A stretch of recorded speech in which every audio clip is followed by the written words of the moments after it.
सिर्फ एक औरत का जिक्र कुरान में ऐसे किया गया है, वो दोजख में दाखिल होगी। ये दुनिया की सबसे बुरी औरत थी, न सिर्फ माजी में बल्कि मुस्तकबिल में भी। वो बहुत अमीर थी, ताकतवर थी, लेकिन ये सब कुछ उसे अजाब से नहीं बचा सका। यह है एक मनहूस औरत की हैरत अंगेज कहानी जो कि शैतान को भी डरा देती थी।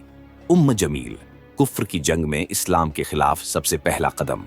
आज के दुश्मनों को समझने के लिए पहले उसे समझना जरूरी है।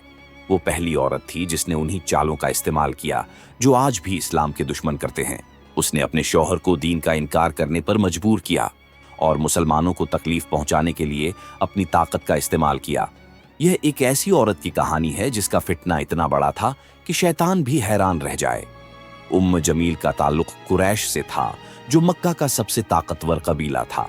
उसका वालिद हरब बिन उमैया मक्का के मशहूर और इज्जतदार सरदारों में से था। इसका मतलब यह है कि उम्म जमील एक बड़े और मशहूर खानदान में पैदा हुई थी, लेकिन नसब और रुतबा उसके अखलाक को बेहतर नहीं बना सकते थे। बचपन से ही वो बहुत ही मगरूर, घमंडी और गुस्से वाली थी। जवानी में उसकी शादी अब्बू लहब से हुई, जो अब्दुल मुतालिब का बेटा था। अबू लहब मक्का का अमीर तरीन आदमी था। वो एक कामयाब तिजारत करने वाला था और कुरैश के ताकतवर लोगों में शुमार होता था। उम्म जमील, जो कि फख्र और ऐशो इशरत की शौकीन थी, इस दौलत से बहुत खुश थी। अबू लहब की दौलत और शोहरत का वो पूरा फायदा उठाती थी। लोग उसे मक्का की सबसे मशहूर औरत कहते थे, लेकिन उसकी सबसे मशहूर पहचान थी उसकी जुबान की तेजी।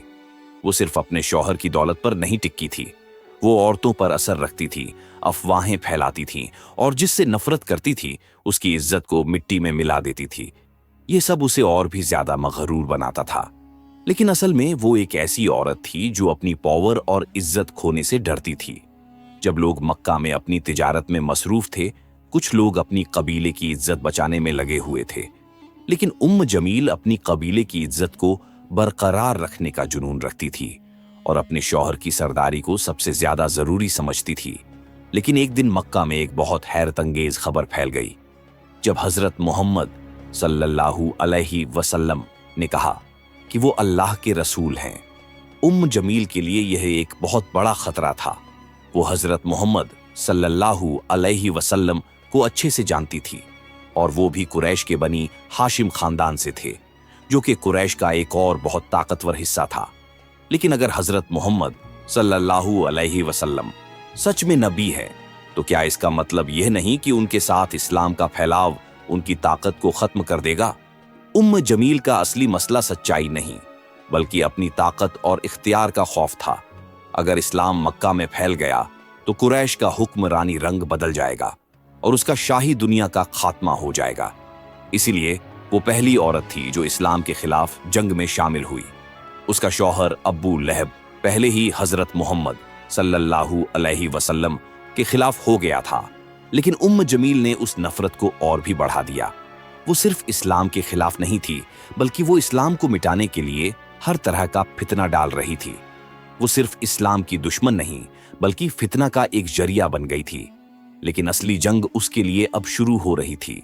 उम्म जमील के लिए इस्लाम सिर्फ एक मजहब नहीं, बल्कि अपनी जिंदगी के लिए एक संजीदा खतरा बन गया था। पहले उसने इस बात पर ज्यादा ध्यान नहीं दिया। जब उसने सुना कि हजरत मोहम्मद सल्लल्लाहु अलैहि वसल्लम ने अपनी नबूवत का दावा किया, तो उसने सोचा कि यह ज्यादा दिन नहीं चलेगा।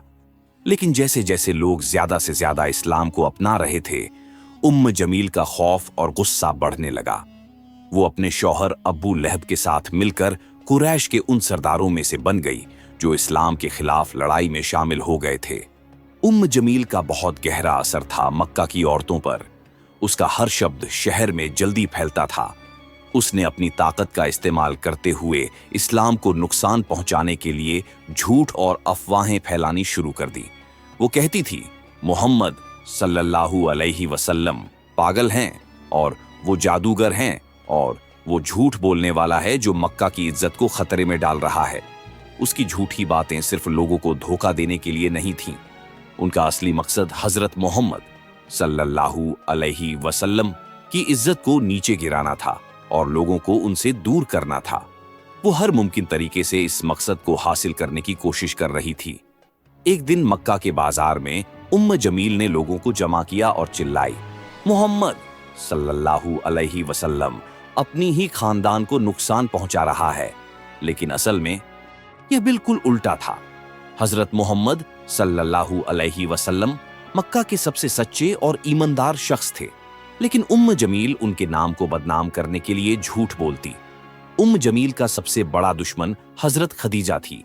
हजरत खदीजा मक्का की सबसे इज्जतदार औरत थी और हजरत मोहम्मद सल्लल्लाहु अलैहि वसल्लम की सबसे मजबूत सपोर्टर भी। जमील को हजरत खदीजा से बहुत ज्यादा हसद था। वो उनका मजाक उड़ाती थी और मक्का की औरतों को इस कोशिश में डालती थी कि वो हजरत खदीजा का साथ न दें। लेकिन हजरत खदीजा सब कुछ बर्दाश्त करती रही और अपने ईमान और सब्र के साथ इस फितने का सामना किया। वो सब कुछ जो जमील कर रही थी उससे वो कभी न घबराईं और अपने काम पर फोकस्ड रहीं। जमील ने सिर्फ जबान का इस्तेमाल नहीं किया, बल्कि इस्लाम को रोकने के लिए हर तरीका अपनाया। उसने नए मुसलमानों को डराया और उनको इस्लाम से दूर करने के लिए नीचे तरीकों का इस्तेमाल किया। वो कुरैश के दूसरे लीडर्स को भी इस बात पर मजबूर करती थी कि वो मुसलमानों पर दबाव डालें और उनको इस्लाम से विभिन्न तरीकों से तोड़ दें। उसने हजरत मोहम्मद सल्लल्लाहु अलैहि वसल्लम के रास्ते में पत्थर और कांटे भी डाल दिए ताकि उन्हें नुकसान पहुंचाए। एक दिन जब हजरत मोहम्मद सल्लल्लाहु अलैहि वसल्लम काबा के पास नमाज पढ़ रहे थे तो अबू लहब और जमील ने अपने आदमियों को हुक्म दिया कि उन पर गंदगी डाल दी जाए। उन्होंने इस गंदे काम में बिल्कुल भी शर्म नहीं की और उन्होंने सबसे इज्जतदार और सच्चे इंसान की बेइज्जती करने की कोशिश की। लेकिन चाहे जितना भी वो कोशिश करते, हर दिन मुसलमानों की तादाद बढ़ती गई और यह बात जमील को पागल कर देती थी।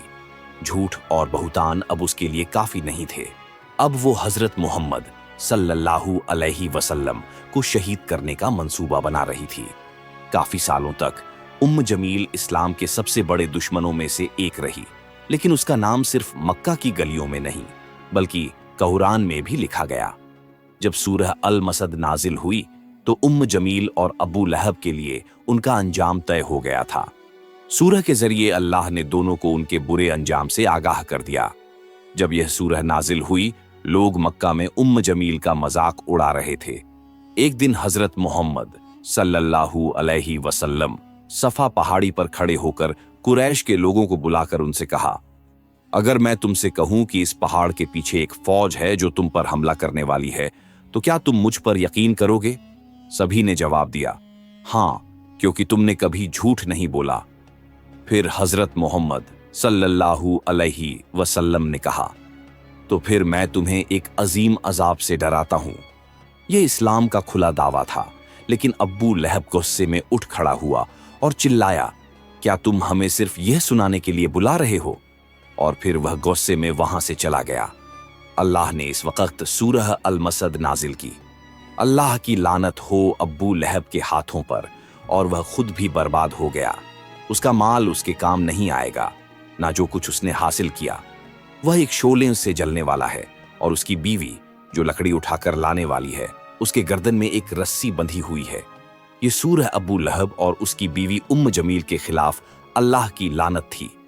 जमील की जिंदगी का यह अंजाम था और यह सूरह उनके मनहूसियत को नजरअंदाज करने का सबूत थी। जब सूरह अल मसद नाजिल हुई, जमील का दिमाग शायद पागल हो गया था। वो गुस्से में हर जगह फैल गई और लोगों को अपनी मनहूसियत का सामना कराना शुरू कर दिया। लोग मक्का में जमील के बारे में बात कर रहे थे और उन्होंने सूरह अल मसद के तहत उनकी मनहूसियत को समझना शुरू कर दिया था। एक दिन जमील ने एक बड़ा पत्थर उठाया और हजरत मोहम्मद सल्लल्लाहु अलैहि वसल्लम को मारने का इरादा किया। वो मस्जिद अल हराम गई, लेकिन जब उसने देखा कि हजरत अबू बकर के साथ हजरत मोहम्मद सल्लल्लाहु अलैहि वसल्लम बैठे थे, तो वो गुस्से में शोर मचाई। उसने हजरत अबू बकर से कहा, कहाँ है तुम्हारा दोस्त? मैं उसे मारकर चली जाऊंगी, वह जो हमें अपनी झूठ और जादू से हमारे दरमियान फितना डाल रहा है। हजरत अबू बकर ने बस इसका जवाब दिया, तुम्हारे लिए हजरत मोहम्मद सल्लल्लाहु अलैहि वसल्लम का जिक्र करना बहुत मुश्किल होगा, क्योंकि तुम उन्हें देख नहीं पा रही हो। अल्लाह ने अपने रसूल को जमील की नजरों से छुपा लिया था और वह उन्हें हजरत मोहम्मद सल्लल्लाहु अलैहि वसल्लम को नहीं देख पाई। जमील ने अपना पत्थर उड़ा दिया और गुस्से में चलती गई। उसने समझ लिया था कि सूरह अल-मसद ने उसके और अब्बू लहब के लिए आखिरत का फैसला कर दिया है। सूरह अल-मसद के नाजिल होने के बाद जमील और अब्बू लहब की जिंदगी में गजब और नफरत का सिलसिला बढ़ गया। उन्होंने हर आखिरी कोशिश की इस्लाम को रोकने के लिए, लेकिन अल्लाह की ताकत और हक सब पर भारी था। जमील और अब्बू लहब ने मुसलमानों पर बहुत ज्यादा जुल्म किया, लेकिन उनकी नफरत और जुल्म के बावजूद इस्लाम का फैलाव रोकना मुमकिन नहीं था। कुछ वक्त बाद अल्लाह की तरफ से अब्बू लहब के लिए उसकी दुनिया का अजाब शुरू हुआ। मक्का में एक खतरनाक बीमारी फैल गई और अब्बू लहब इस बीमारी से जूझ रहा था। उसका वजूद ऐसी बीमारी से पहचाना गया कि उसके साथ किसी ने भी जाना नहीं चाहा। आखिरकार अब्बू लहब अकेला मर गया और कुरैश के लोगों ने उससे दूरी बना ली। वो अकेला अपनी मौत का सामना कर रहा था। जब अब्बू लहब का इंतकाल हो गया, उसका जिस्म बहुत बुरी तरह सड़ गया और उसके शरीर को तकलीफ देने के लिए जो लोग आए, उन्हें कोई भी छूने को तैयार नहीं था। अगर आपको ये वाकया पसंद आया हो तो वीडियो को लाइक करें और चैनल को सब्सक्राइब करें। मिलते हैं एक नए वीडियो के साथ। इजाजत दीजिए। अल्लाह हाफिज।